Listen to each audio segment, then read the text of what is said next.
الله أكبر الله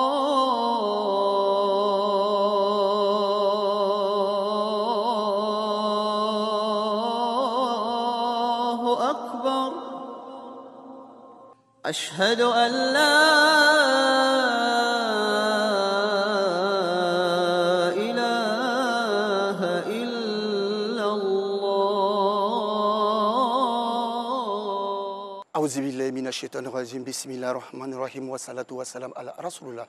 Chers frères et sœurs en islam, qu'il me soit permis de vous adresser le salut des hommes du paradis, le salut fraternel, le salut de la miséricorde, ce salut qui transcende toutes les frontières, le salut d'Allah Azzawajal. Salamu alaikum wa rahmatullah wa barakatuh.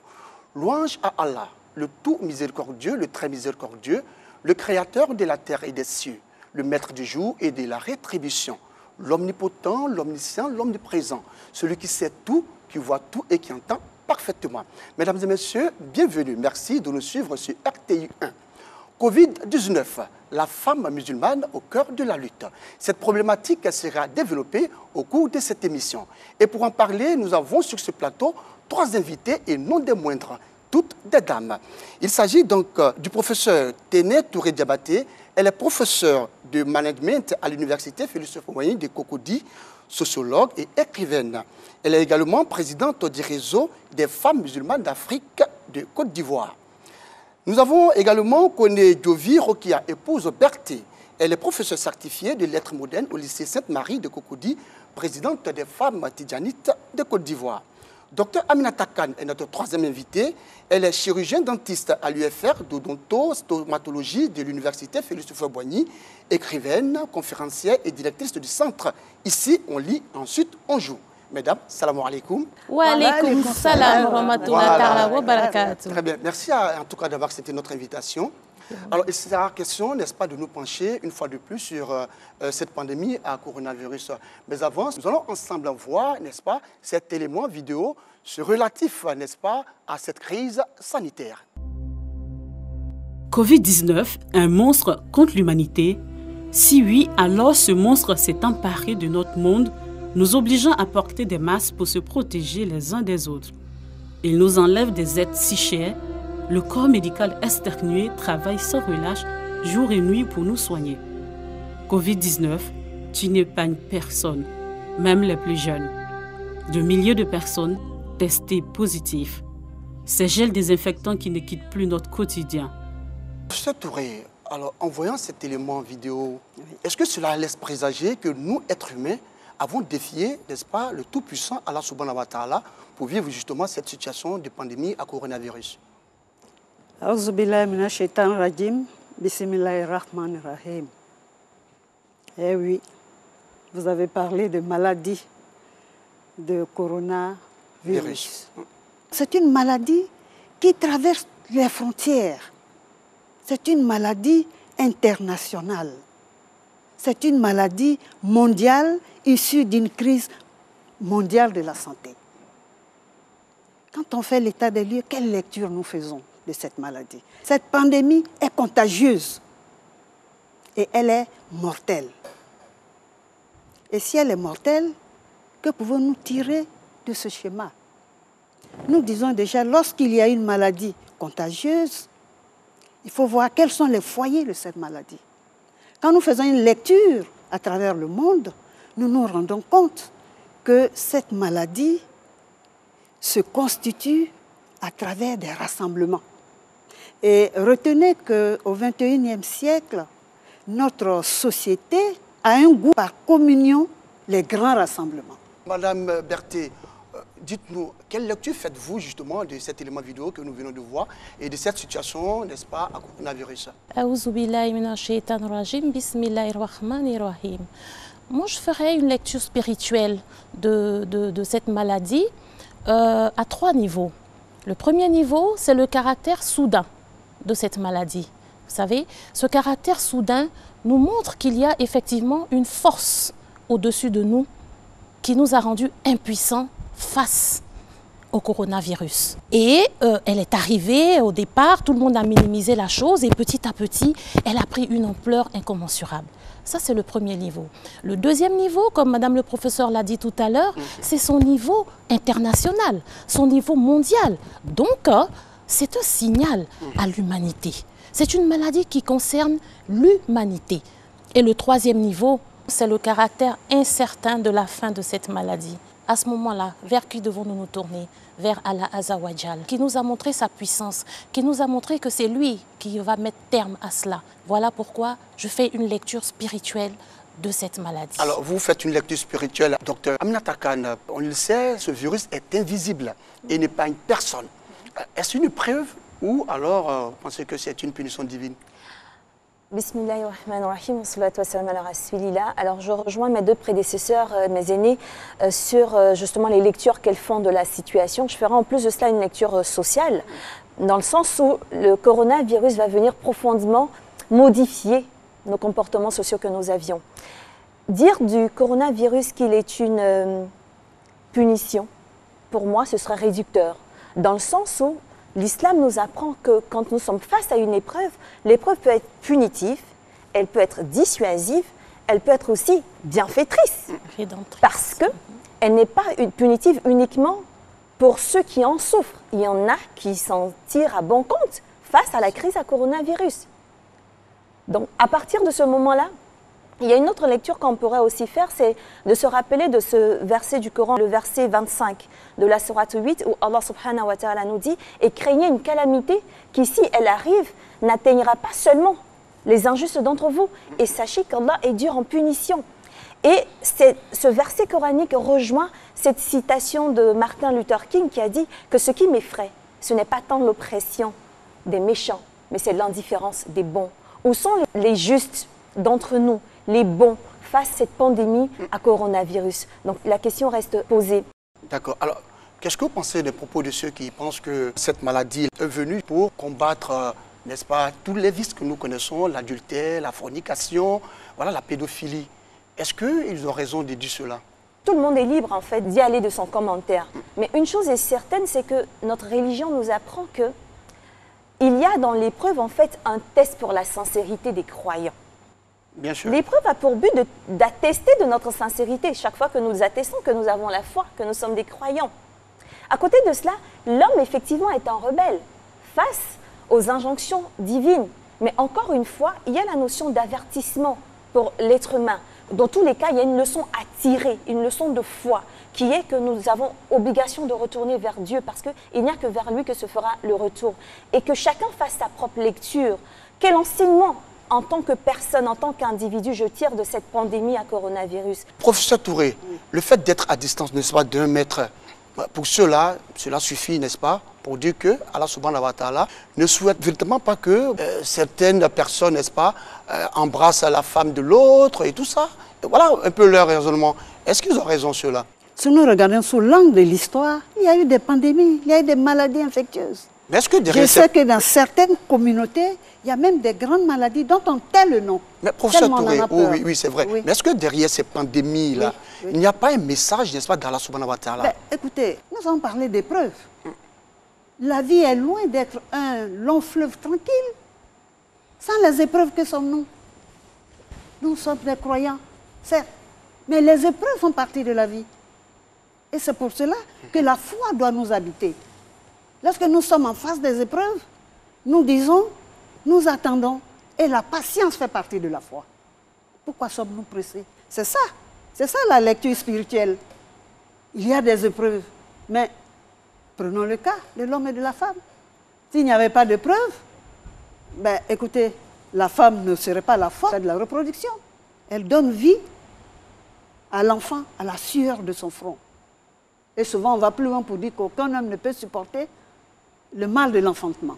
Cette douleur Cette que douleur vous de ressentez. l'enfantement. Mais pourtant, nous transcendons cela par la grâce d'Allah, Soutana. On nous célèbre parce que nous sommes les mères. Et les épreuves font partie de la vie. Quand vous avez une hygiène de vie lamentable, la maladie vous habite. Et c'est pour cela que la santé est primordiale dans la religion. On dit la propreté, c'est la moitié de la foi. ô croyants, Bien sûr. purifiez-vous. C'est important. C'est très Je important. crois que ça, c'est très, très important dans la compréhension de la maladie. Il n'y a dans aucune de nos communautés des éloges à la vie de tous les jours si on ne parle pas de santé. Ceux qui parlent la langue Ko diront Allah en Keringeren Wuri. Et ça dit C'est-à-dire quoi? que chacun de nous se lève seul le matin, Tranquillement. sans maladie, tranquillement.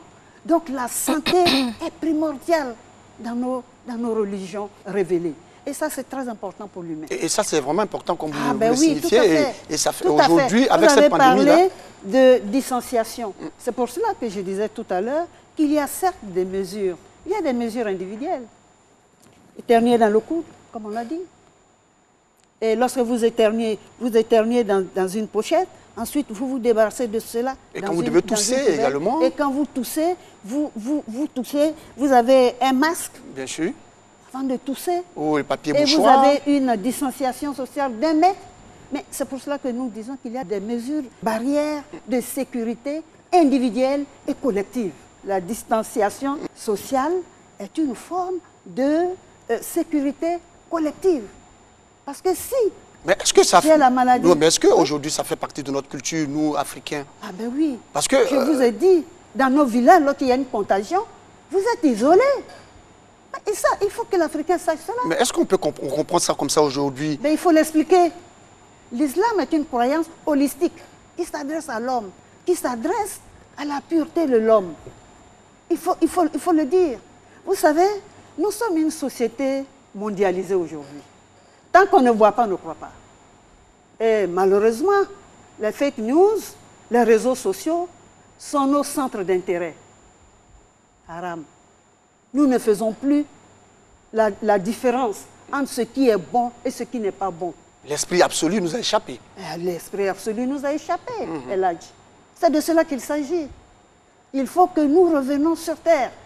J'ai vu certains jeunes gens qui se sont même amusés à dessiner, je ne sais pas, un coronavirus, quitter la terre pour remonter au ciel, haram, sur les réseaux sociaux. Mais c'est impensable. Que faisons-nous des lettres suprêmes si nous n'en croyons pas? Si nous pensons que nous, les humains, nous devons tout avoir et rien pour les autres. Vous savez, il y a une charte d'une communauté, pratiquer l'entraide et la solidarité.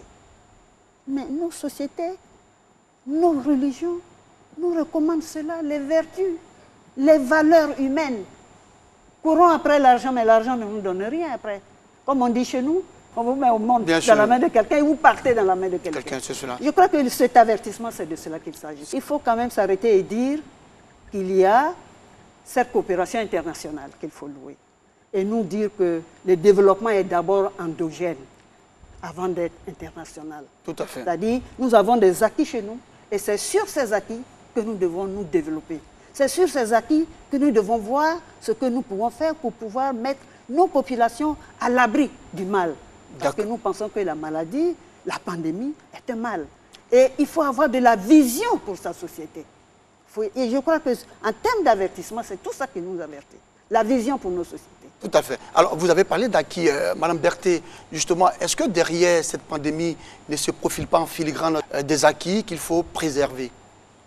Oui, évidemment. Vous savez, comme le professeur l'a dit, la mondialisation fait qu'aujourd'hui, beaucoup de nos pays sous-développés ou allant vers l'émergence ont tendance à beaucoup compter sur l'Occident, à beaucoup compter sur les autres. Aujourd'hui, cette maladie vient recadrer un peu les choses. Parce que qu'est-ce qui se passe? Ceux sur qui nous comptions, aujourd'hui, sont en difficulté, peut-être même plus que nous. Que faisons-nous? Alors, nos chercheurs vont se mettre à chercher et à trouver. Aujourd'hui, lorsque nous regardons à la télévision, c'est vrai, les chiffres augmentent, mais il y a beaucoup de guérisons et nous en sommes fiers. Notre religion, la religion musulmane, l'islam, a recommandé la propreté. La propreté pour avoir la santé. Lorsque vous allez dans nos villages, mais c'est propre. Que vous alliez au nord, au sud, à l'est ou à l'ouest, mais les critères de propreté sont bien définis, ils sont visibles. Mais aujourd'hui, qu'est-ce qui se passe en ville? C'est une saleté manifeste qui ne reflète aucunement ni nos cultures, ni nos religions. Aujourd'hui, voilà que c'est imposé à tout le monde. Donc, nous sommes ramenés à l'islam. Que vous le vouliez ou non, nous prenons les ablutions. Combien de fois par jour? Peut-être même plus de 5 fois Oui, aujourd'hui. avec les prières surrogatoires. Ah quand ben on doit oui, les mais parce que comptabiliser. justement, là partout où vous rentrez, il faut vous laver les mains. Mais c'est une ablution. Devant un magasin, vous ressortez, vous allez dans l'autre magasin, vous vous lavez les mains, vous rentrez à la maison, vous vous lavez les mains. Alors, docteur Aminata Kane, face à cette pandémie du coronavirus, quel rôle la femme doit-elle jouer justement pour accompagner les actions du gouvernement afin d'éviter la propagation de cette maladie dans le pays?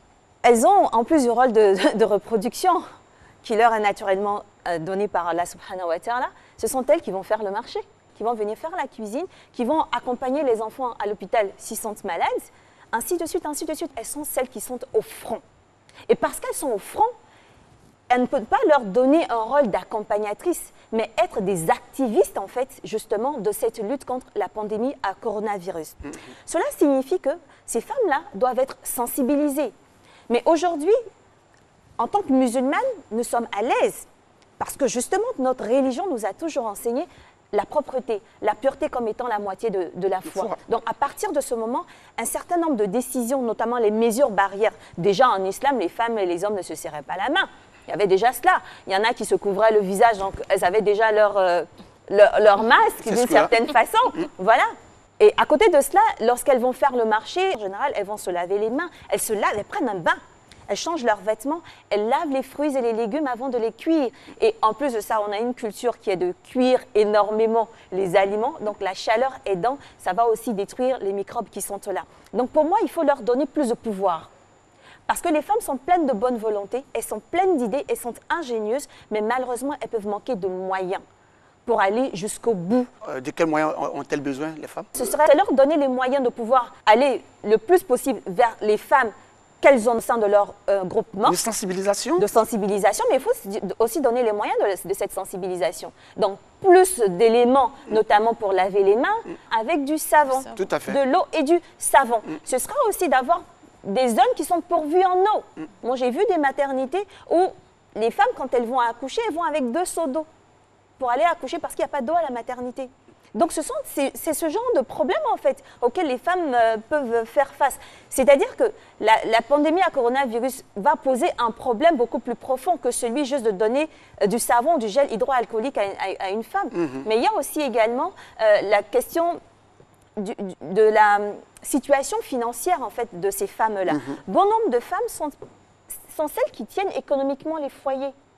Et c'est à partir des recettes du jour qu'elles vont nourrir la famille pour demain. Et cette pandémie-là va venir, si vous voulez, agrandir le fossé déjà qui existait en termes de pauvreté entre hommes et femmes. Et donc, il faut pouvoir aussi voir ce côté-là. Comment une femme qui a faim, qui a du mal à nourrir ses enfants, qui a du mal à les soigner, peut être sensibilisée sur la question du coronavirus. Ce n'est pas dans l'urgence sans problème. D'accord, ce n'est pas dans l'urgence, vous l'avez dit alors, professeur Touré, ce n'est pas dans l'urgence. Je voudrais interpeller les femmes. Les femmes ont 4 grandes forces. J'ai cité tout à l'heure la force de la reproduction. Ça encore, même si la science nous aide, mais elle est toujours là. Vous avez la force de la production. 70% de la main-d'œuvre agricole est constituée de femmes. Donc la femme au champ. 85% de nos femmes font de la culture vivrière. Elles sont dans les marchés, comme l'a dit ma fille tout à l'heure. Et la force de l'éducation. Qui éduque en premier lieu l'enfant? Mais c'est la femme. Elle incarne les valeurs. Donc elle doit être à la première ligne, cette femme-là. Et la 4e, elle est la médiatrice des sociétés. Vous avez une société où il n'y a pas de femmes. Quand il y a des funérailles, c'est les femmes les premières qui sont sur les lieux. Quand il y a des baptêmes, elles sont encore là. Dans les marchés, elles sont encore là. Donc elles sont à la première ligne. Et malheureusement, elles seront les plus affectées. Pourquoi? Pourquoi? Je vais vous dire. Je suis du réseau des femmes musulmanes d'Afrique. Section de la Côte d'Ivoire avait initié une étude. Et en son temps, nous avons essayé de créer un nouvel environnement de travail pour toutes nos jeunes sœurs et toutes nos mamans commerçantes. Je vais m'étendre un peu là-dessus pour les interpeller. Et nous l'avions fait en partenariat avec une clinique de la place et un grossiste de produits pharmaceutiques. En première activité, nous avons initié l'assistance médicale auprès de près de 500 femmes. Mais lorsque nous avons fait le contrôle médical, 8 femmes sur 10 avaient des problèmes respiratoires. Parce que tout simplement, ces femmes sont le plus souvent à côté des égouts en train de vendre. Elles sont au soleil en train de vendre. Et j'ai dit à mes sœurs qui me reconnaissent sur le plateau, pour leur dire qu'elles sont les premières qui doivent appliquer les mesures barrières. Quand il y a un malade dans la famille, ce sont les femmes qu'on appelle. Quand il y a un décès, excusez-moi, de l'époux, du mari, mais c'est la femme qui fait le lévira. C'est elle qui est mobilisée dans la maison pendant des mois. Et en ce moment-là, vous allez quitter le lévira pour aller au marché pour vendre? Non. Vous allez abandonner ce que vous êtes en train de faire. Donc, mes chères sœurs, c'est vous qui devez appliquer les mesures barrières pour que votre société soit prospère. Je vais plus loin pour dire que nous étions avec nos grands-mères à l'époque. Les marchés étaient désinfectés. À partir de 16h, plus tard, 17h, les marchés étaient fermés. Mais alors, au XXIe siècle, on ne peut pas aller plus loin. C'est les femmes qui doivent s'occuper de cela. C'est les femmes qui doivent s'occuper de cela. Alors, Madame Berthet, que pensez-vous justement de ce que vient de dire le professeur Touré? Est-ce que la femme ne doit pas prendre une part active justement dans la lutte contre cette pandémie à coronavirus, à Covid-19? Ben oui, la femme est au centre, hein, elles l'ont dit toutes les deux. La femme est au centre parce que par son rôle de reproductrice et aussi par son rôle d'éducatrice et par son rôle de garante, n'est-ce pas, de la survie du foyer. Garante de la survie du foyer, non pas seulement au plan alimentaire, mais même au plan spirituel. Lorsque nous éduquons nos enfants, c'est nous qui transmettons le savoir spirituel, l'éducation spirituelle. C'est nous qui disons à nos enfants, il faut prier. C'est nous qui disons à nos filles, non, ne t'habille pas comme ça, habille-toi comme cela. Vous voyez, Allah Azza wa Jalla a dit, j'ai créé les hommes pour m'adorer. Mais nous avons passé tout notre temps à courir derrière le matériel. On n'a pas le temps de faire les prières nocturnes. On n'a pas le temps de faire assez de zikr parce qu'il faut aller au travail le lendemain. On n'a pas le temps même de savoir si les enfants ont prié parce qu'on revient tard du travail. Hein? Là, ce qui nous intéressait, il fallait que les enfants aient des bonnes notes, il fallait que les enfants mangent, il fallait que les enfants soient bien habillés, et puis c'est tout. Maintenant que nous sommes à la maison avec nos enfants, c'est le moment pour nous de nous recadrer. Et comme professeur, je lance un appel aux femmes. Il faut qu'on se recadre. Il faut qu'on revienne à l'adoration d'Allah subhanahu wa ta'ala. Nous avons l'occasion aujourd'hui, avec cette maladie, de recentrer nos activités, de recentrer notre énergie dans la prière nocturne, dans les zikrs, dans l'éducation des enfants. Ayons un regard sur la façon dont nos enfants prient. Ayons un regard sur la façon dont nos enfants prennent leurs ablutions. C'est très important. Nous sommes au centre. Au-delà des mesures barrières, nous avons un rôle spirituel à jouer. Et sur nos époux et sur nos enfants. Et Félix Houphouët-Boigny l'a dit, celui qui éduque une femme a éduqué une nation. Alors, professeur Touré, dites-nous, que doit-on faire justement pour convaincre les plus sceptiques de l'existence de cette maladie à coronavirus qui fait beaucoup de ravages en ce moment? Oui. Vous savez, quand vous êtes fataliste, c'est que vous courez un péché. Je l'ai dit. Le fatalisme n'existe pas dans la maladie. Non. C'est que vous êtes une porteuse ou un porteur de maladie. Vous contaminez les autres. Et un élément humain qui contamine le groupe, il n'a même pas la foi, c'est celui-là. Il n'a pas la foi. Parce que finalement, c'est de cela qu'il s'agit. Oh, la foi, c'est croire. Et tout ce que je vais revenir sur toutes ces barrières que nous avons citées. Mais ces barrières existent déjà dans notre religion, l'islam. Quand il y a des contaminations, mais il faut faire en sorte de ne pas bouger d'où vous êtes. Il y a des hadiths qui le disent. Ne bougez pas d'où vous êtes pour ne pas contaminer les autres. Il faut aller au-delà de ce que nous sommes en train de faire. C'est clair. Mais il faut revenir à ce que nous puissions utiliser cette distanciation sociale dans nos marchés. Et cela va nous résoudre énormément de problèmes d'insalubrité. Situation exceptionnelle, mesure exceptionnelle. Ah ben oui, mais il faut que nous arrivions à nous imposer et à imposer certaines pratiques sociales saines. Très bien, alors, vous l'avez dit. Alors, Amina Sur la Tarkane. question du scepticisme Oui. de certains, sceptiques ou pas sceptiques, nous sommes tous là à subir de plein fouet les Tout à fait. conséquences du Tout à fait. coronavirus. Oui. Encore une fois, cela nous rappelle ce verset du Coran où Allah dit que craignez cette calamité qui n'affligera pas seulement les injustes Tout à fait. d'entre vous. Tout à fait. Et les conséquences sont spirituelles, mais elles sont aussi économiques. Économique, oui. Ensuite, il faut savoir aussi que nous avons tout intérêt à respecter encore plus les mesures barrières. Encore plus, tout simplement parce que plus vite nous allons nous y mettre, plus vite cette pandémie pourra prendre fin. Ah, bien sûr. Voilà, pourra prendre fin et nous pouvons reprendre le cours normal de nos vies. D'accord. Tout à Alors, fait. oui, Madame Berthet, comment sensibiliser nos mamans, nos femmes, nos sœurs dans les marchés, dans les quartiers, pour leur expliquer, n'est-ce pas, l'importance de ces mesures barrières là? On est devenus insensibles. Nous ne sommes sensibles qu'à ce qui nous fait peur. Nous avons besoin de soutien du gouvernement pour aller plus loin. La parole, aujourd'hui, lorsqu'elle n'est pas accompagnée de gestes, elle ne vaut rien. Quand vous allez vers des femmes qui n'ont même pas d'eau pour se laver les mains, et vous leur demandez de se laver les mains, elles ne le feront pas. Ou qui n'ont pas de savon. Donc, il faut tenir compte aussi des structures qui existent pour essayer d'aller un peu plus loin dans le bas de l'échelle afin que nous puissions relever les mentalités. Mais en essayant de les aider aussi. Donc, il faut tenir mettre à la compte disposition de nous. des structures, Voilà, n'est-ce pas? pour que nous puissions Voilà. aller distribuer et parler, kits, profiter, d'hygiène, des sensibiliser. protections. Exactement, c'est très important. C'est vraiment important. C'est Professeur- très important. Oui, bien sûr. Professeur Touré, on le sait, la maladie, elle est présente, elle existe dans nos différents pays. Alors, quelle communication pour justement convaincre davantage ces femmes ou ces personnes qui sont encore sceptiques, qui ne croient pas véritablement à cette maladie-là? Il faut une approche holistique, c'est-à-dire mettre l'homme devant. L'homme, la femme, les enfants, la société devant ce qui se passe. Comment? Il faut les relais sociaux. Et c'est ce que madame était en train de décrire. C'est vrai que même le malade a ses droits. On ne peut pas obliger une famille de montrer à visage découvert bien sûr. un Plus malade. avec la On ne peut pas le stigmatisation. faire. Oui, oui. Mais les relais sociaux, Les nous témoignages. devions faire un point social. Vous savez, l'Africain, il faut le responsabiliser. Sortons de l'anonymat. On n'a pas besoin de voir le visage des gens malades. Oui, mais les responsables sociaux, amenez-les au front.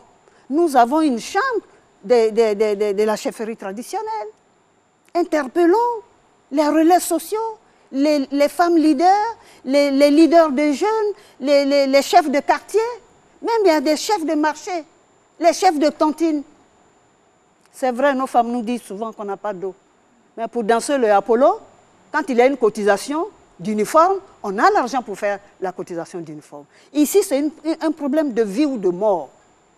Il faut que nos femmes sachent quelles sont les premières en ligne de front avec leurs enfants, avec leurs époux, avec leurs familles. C'est pour cela que je reviens au rôle d'information. Je reviens aux crieurs publics, Oui. aux griots. Utilisons-les. Ce sont les relais sociaux. Je veux même que le matin à 6 heures, qu'on dise attention, distanciation sociale à 1 mètre, qu'on passe. Mais on le fait souvent. Et nous avons les familles d'alliance, les pactes d'alliance. Utilisons-les.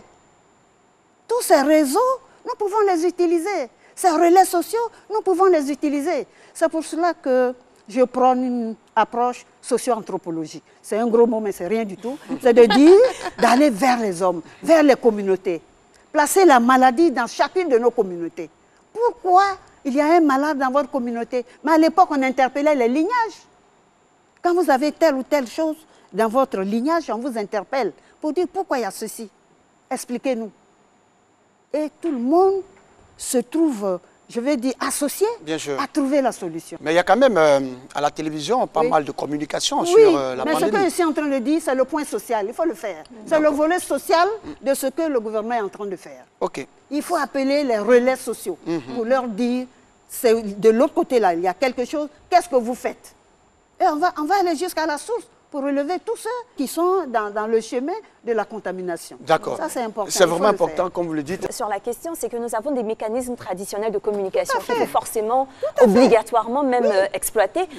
Les messages sont certes adressés à la télévision, mais ça reste insuffisant. Il y en a qui n'ont pas l'électricité chez eux, qui n'ont pas la radio, qui n'ont pas la télévision. Tout à fait, Donc, oui. dans les communautés, il faut bien sûr donc, ces relais sociaux dont a parlé Le professeur pour le Touré. professeur. Et ce que je crains le plus, pour moi, c'est que l'obstacle le plus grand, finalement, qui se dresse sur la lutte contre la pandémie à coronavirus, ce soit la pauvreté des populations.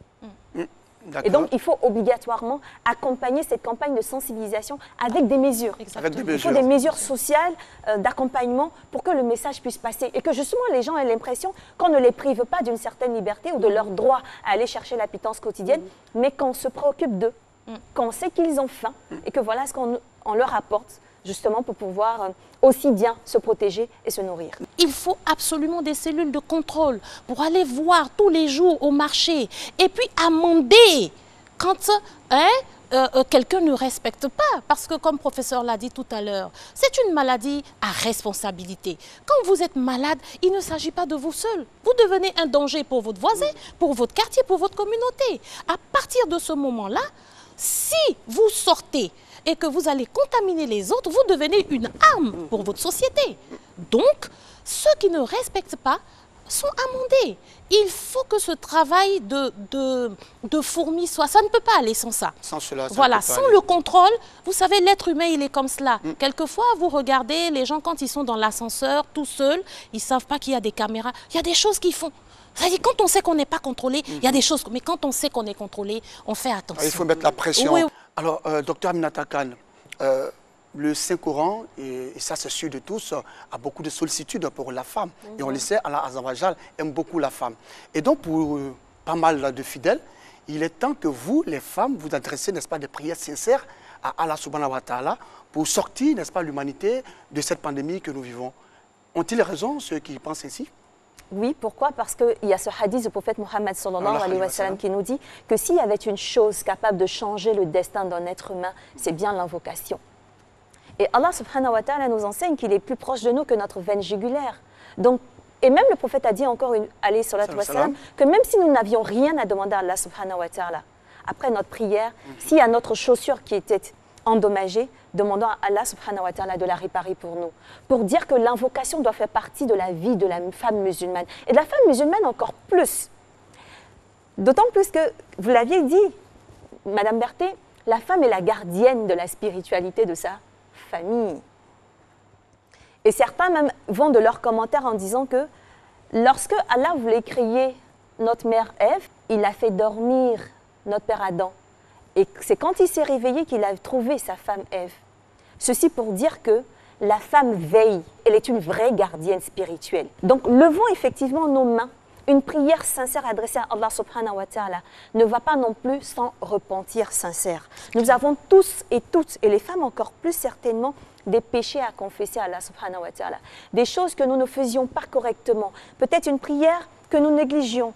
Peut-être un parent, un lien de parenté que nous négligions, ou bien des droits du conjoint que nous négligions, ou des enfants pour lesquels nous n'étions pas présents, ou encore une employée de maison que nous maltraitions. Nous avons toutes et tous des péchés à confesser. Demandons sincèrement pardon à Allah subhanahu wa ta'ala, le prophète qui demandait pardon à Allah plus de 70 fois par jour. Donc demandons pardon à Allah et demandons-lui également de nous faire traverser cette crise-là et que nous puissions revenir au cours normal, encore une fois, de notre vie, en, bien évidemment, changeant ce qu'il y a à changer. C'est d'un repentir sincère dont nous avons besoin. C'est d'une prise de conscience dont nous avons besoin. Et la lutte contre le Covid ne va pas sans discipline. Et en tant que musulmanes, nous sommes des personnes disciplinées. Nous avons à cœur le respect de l'autorité. Donc nous devrions pouvoir nous faire fort, en tout cas, de pouvoir respecter tout ce qui est dit pour que nous puissions, encore une fois, lutter spirituellement également contre le Covid. Nous sommes des êtres sociaux, nous vivons les uns avec les autres, mais chaque chose a une portée spirituelle. Et comme le prophète a dit, la journée, il appelait les gens à Allah, et la nuit, c'est Allah qui l'appelait vers les gens. Nous avons la possibilité, chacune dans nos maisons, de nous réveiller au milieu de la nuit, demander pardon sincèrement à Allah subhanahu wa ta'ala, nous repentir sincèrement et demander à Allah qui nous permette de traverser cette crise qui est sans précédent, qui est en termes d'impact, surtout économiquement parlant, Tout à fait. financièrement parlant, et même sanitairement parlant. elle a mis à nu, en tout cas, un certain nombre de manques ou de besoins dont nous avons besoin. On a parlé des chercheurs. Il est l'heure d'éprouver nos architectes, d'éprouver nos enseignants-chercheurs. Mais mettons aussi à leur disposition les moyens de leur recherche. Mettons à disposition de nos étudiants les moyens pour réfléchir et pour adresser une solution qui peut être même musulmane, encore une fois, à la crise à coronavirus. Parce que le prophète nous a enseigné, il a dit, sallallahu alayhi wa sallam, qu'en cas de pandémie, ça a été dit dans le cas de la peste, si vous êtes dans cette localité, ne sortez pas de cette localité. Tenez-vous-en au décret divin. Montrez que vous avez foi, que vous êtes soumis à Dieu. Et lorsque vous n'êtes pas dans cette localité, ne venez pas dans cette localité. C'est une question de discipline. En réalité, si nous respections les enseignements de notre religion, on n'aurait pas besoin de sensibiliser nos femmes musulmanes quant au respect des mesures barrières. Donc, pour moi, c'est plus une question de revenir aux valeurs islamiques, apprendre notre religion, et le reste se fera. Le reste se fera. Inch'Allah. Alors, une chose est justement d'adresser des prières sincères à Allah subhanahu wa ta'ala, mais une autre chose est de changer de comportement. N'est-ce pas, professeur Touré? Nous l'avons dit. Notre premier ennemi, c'est l'indiscipline. C'est la ville impersonnelle. Tout le monde en ville, on ne me voit pas, je fais ce que je veux, je sors très tôt le matin, je rentre le soir, je ne sais même pas où se trouvent les enfants. Nous l'avons dit. Le confinement fait en sorte que nous vivons avec nos enfants aujourd'hui, à partir d'une certaine heure. Il faut que cette discipline répare l'injustice. Vous savez, des petits mots de nous souvent qui nous choquent, nous autres. Quand on dit ça ne va pas quelque part, il faut que ça aille quelque part. Il faut qu'il y ait une justice quelque part. Il faut corriger quelque part. Il faut faire en sorte que l'humain ait peur quelque part. Que le gain facile ne donne pas toujours droit à quelque chose.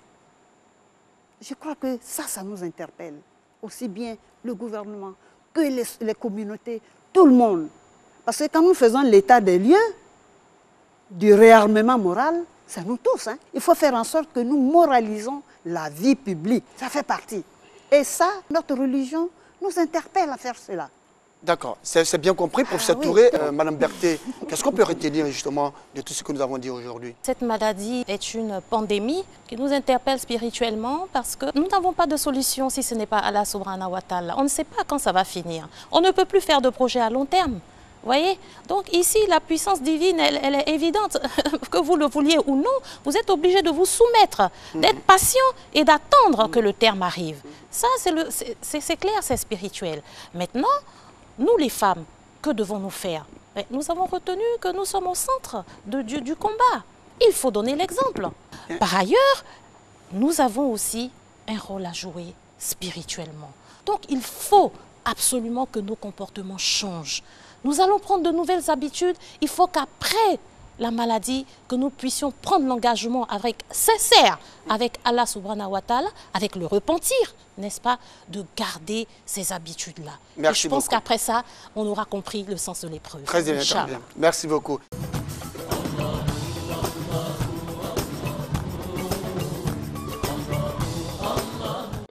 La communauté musulmane de Bondoukou implore Allah en ce début d'année pour la paix, la stabilité et le progrès en Côte d'Ivoire. Sur recommandation du Conseil supérieur des imams Kozim, El Hadj Ismaël Timité, grand imam de la ville, a convié de nombreux guides religieux du département à une grande séance de prière et de bénédiction au foyer d'Imam Sow. Nous avons eu la fin de l'année. Dieu nous donne longue vie pour avoir la fin de 2022 aussi. Et on lui demande de nous protéger la Côte d'Ivoire, y compris le président de la République et son gouvernement, avec tous ceux qui travaillent avec lui. Le secrétaire général 1 de la préfecture de Bondoukou, représentant le préfet des régions, et Vincent Kra, représentant du président du conseil régional du Gontogo, se sont réjouis de cette initiative. Selon eux, il ne peut y avoir de développement sans paix. Son message à la nation, le président de la République a un énorme programme pour la Côte d'Ivoire tout entière. Et comme vous le savez également, la conscience morale de la société, de la population, ce sont les religieux. Il va de soi que nous étions donc obligés étant donné l'intention. Beaucoup de sagesse et que la Côte d'Ivoire connaisse la paix et que nous puissions nous retrouver en 2023 pour encore fêter la paix de la Côte d'Ivoire. Les fidèles musulmans ont aussi prié pour les autorités politiques et administratives de la région et ont surtout imploré Dieu afin qu'il sème dans le cœur de tous les habitants de la région la cohésion et la fraternité afin de faciliter son développement.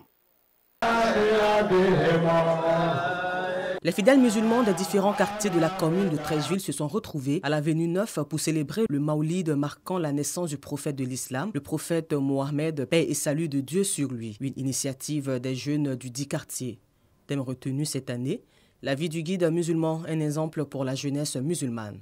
Quand on a l'amour du prophète, il faut la célébrer. Voilà, donc ça fait 3e édition. Donc chaque année, j'essaie de faire ça avec les parents. Et faire beaucoup de bénédictions pour les parents et en mémoire du prophète Mohammed sallallahu alayhi wa sallam, parce que Dieu l'a envoyé pour l'humanité tout entière. Il a été envoyé pour une mission claire. Pour l'imam, développer une telle problématique à cette cérémonie s'avère importante pour sensibiliser la jeunesse musulmane sur l'école de la vie et sur les vraies valeurs de l'islam. Nous avons dit à la jeunesse parce que la jeunesse est actuellement dans la perdition. Actuellement, on assiste à beaucoup de choses.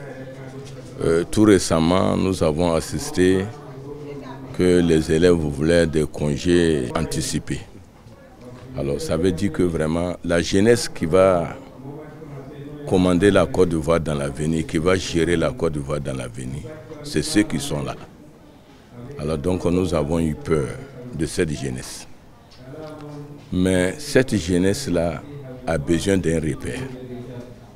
Le repère de la jeunesse, pour que ce pays-là soit un pays stable, un pays où il fait bon vivre, c'est de demander à la jeunesse de faire du prophète Mohammed sallallahu alayhi wa sallam leur repère. Le Maoulid est célébré par des millions de fidèles musulmans à travers le monde le 12e jour de Rabi al-Awwal, 3e mois du calendrier musulman. Nous sommes à la célébration de la naissance du prophète de l'islam, organisée par Ansadine, section Poboué. Un rendez-vous annuel pour prier et rappeler les valeurs du saint prophète de l'islam, Mohammed, paix et salut du Dieu sur lui. Nous célébrons cette cérémonie pour glorifier et remercier Dieu de nous avoir donné le prophète Mohammed sallallahu alayhi wa sallam en tant que l'avertisseur et en tant que aussi le sauveur de l'humanité. Nous profitons de ces manifestations, de ces événements pour rappeler qui il était, le prophète Mohammed sallallahu alayhi wa sallam, et quel message il véhiculait, qu'est-ce qu'il voulait pour le monde, pour l'humanité, la miséricorde qu'il fut pour les gens de son époque et les époques après lui. Cette initiative bénéficie du soutien du Conseil supérieur des imams, des mosquées et des affaires islamiques COSIM. Le message que je peux donner à la jeunesse musulmane, c'est de toujours regarder les guides spirituels, comment ils font. Aujourd'hui, nous avons assisté à la cérémonie qui est là. Il y a Ansardine, il y a Tidjani, tout est dedans. Ils sont collés. Donc la jeunesse aussi musulmane, comme dans le quartier aussi, il y a les non-musulmans. Donc ils n'ont qu'à s'attraper pour suivre un chemin droit qui est l'islam aussi. La célébration de la naissance du prophète de l'islam, une occasion pour les responsables d'Ansadine Côte d'Ivoire d'inviter leurs membres à œuvrer pour la cohésion sociale.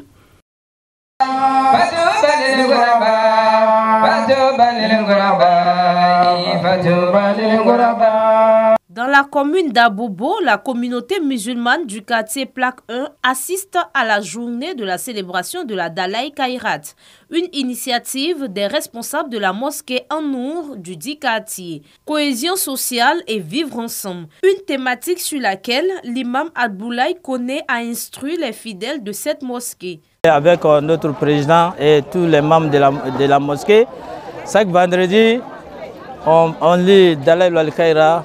Les nuits aussi, les nuits, on prie beaucoup. Mais également pour prier seulement pour la paix qui règne en Côte d'Ivoire. Bon, l'amour, la cohésion sociale. Sans la paix, il n'y a rien. Sans la paix, s'il y a la paix, on va dormir bien, on va circuler partout où on veut. Mais sans la paix, tu es dans la maison, toi-même tu as paix. Bon, la journée, tu ne peux pas sortir où vraiment que tu veux pour aller. Mais c'est que sûr, mais Dieu merci.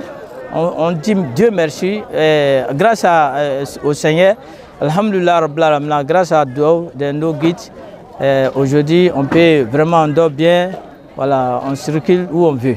À cette cérémonie islamique, le peuple bété était convié.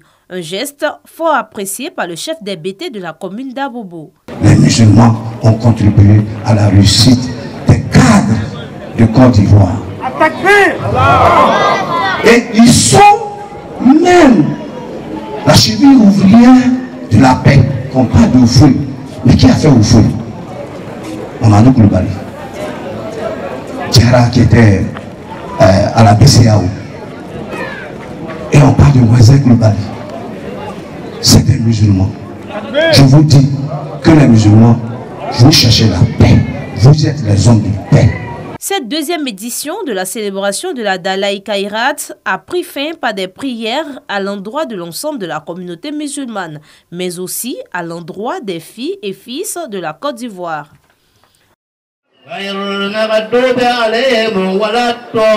Ces bénédictions marquent le début de la 5e édition du Maoulid organisé par la Zawiya Tidjaniya Kadim Rassoul au quartier Kennedy dans la commune d'Abobo.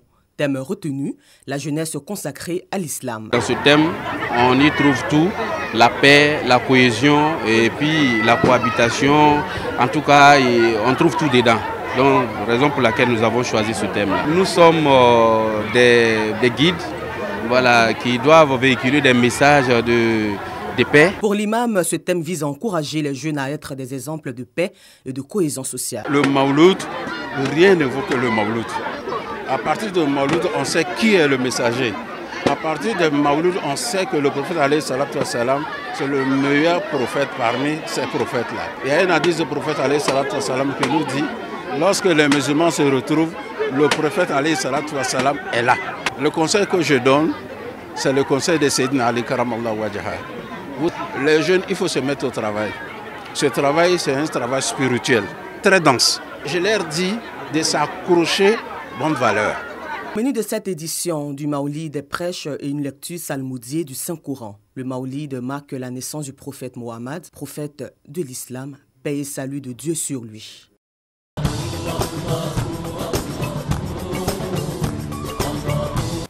Suratul Kafirun.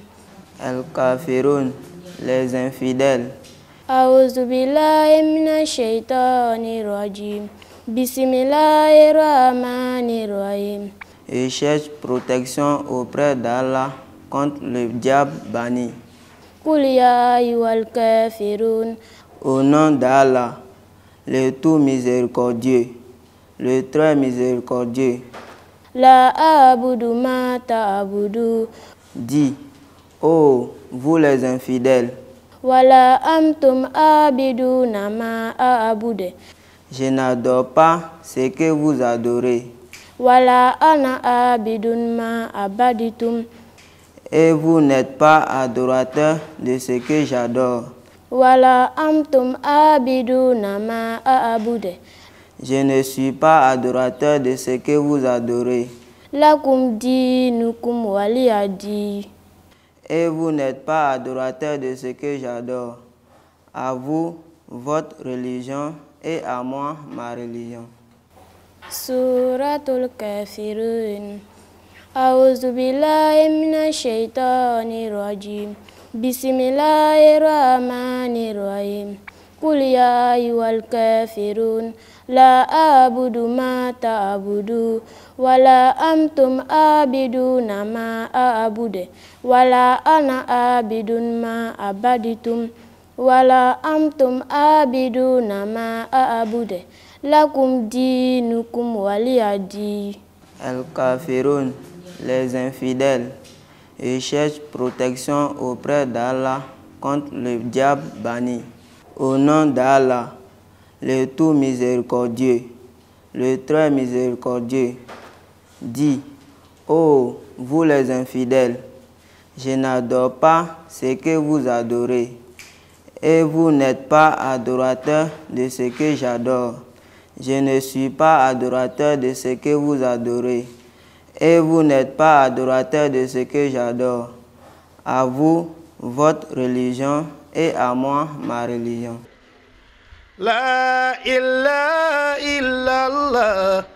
الملك الحق المبين محمد رسول الله صادق الوعد الأمين. Il ne mange pas, ne boit pas, ne dort pas. Il est immatériel, intemporel, il n'a ni corps ni forme, il est impénétrable, infatigable, immortel, nul n'est égal à lui. Que vous cachez votre parole ou la divulguez, Allah connaît bien le contenu des poitrines. Mon Seigneur maîtrise bien le contenu des poitrines. Allah connaît bien le tréfonds des poitrines. La ilaha illallah, al-malikul haqqul mubin, Muhammadur Rasulullah, sadiqul wadil amin. واسروا قولكم وجه ربي إنه عليم بذات الصدور الله يعلم من خلق وهو اللطيف الخبير والذي جعل لكم الأرض ذلولا فامشوا في مناكبها وكلوا من رزقه وإليه نشور. لا إله إلا الله الملك الحق المبين محمد رسول الله صادق الوعد الأمين. Fin de cette émission, j'étais très ravi de vous la présenter. Je vous donne rendez-vous jeudi prochain, même heure, même chaîne. Merci à vous de l'avoir suivi. Rappelons que vous pouvez suivre la rediffusion de l'émission Allah Akouba tous les vendredis à partir de 9h. Que Dieu, exalté soit-il dans son infinie bonté, protège la Côte d'Ivoire, notre pays. Salam alaikum wa rahmatullah wa barakatuh. Allah